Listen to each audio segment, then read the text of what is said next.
POV. You try to retire at 35. For 1 week, it feels like you escaped the machine. No alarm clock, no manager, no Monday meeting. Just your calendar, your coffee, and a portfolio that is supposed to pay for the rest of your life. Then the market drops. Not a crash, just enough red to make the math feel alive. Suddenly, a normal down day does not feel like a market move. It feels like your future got a little shorter.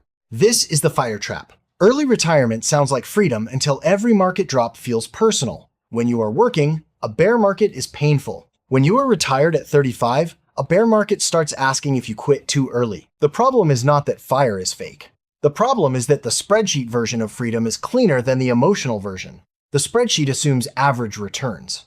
Real life gives you sequence risk, inflation, medical bills, boredom, and the quiet panic of not having new money coming in.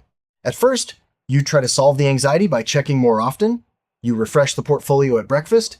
You check again at lunch. You tell yourself you are being responsible, but really, you are asking the market for permission to enjoy your day. Then, spending gets weird. A dinner out is no longer just dinner. It is a withdrawal rate. A vacation is no longer a vacation. It is 2 months of market gains. Even small purchases start sounding like they are negotiating with your future self. The cruel twist is that the job you escaped used to absorb some of this pressure. A paycheck was not just income, it was emotional shock absorption. Without it, your portfolio is not only an asset, it becomes your boss, your safety net, and your daily performance review. So the real question is not, can you retire at 35?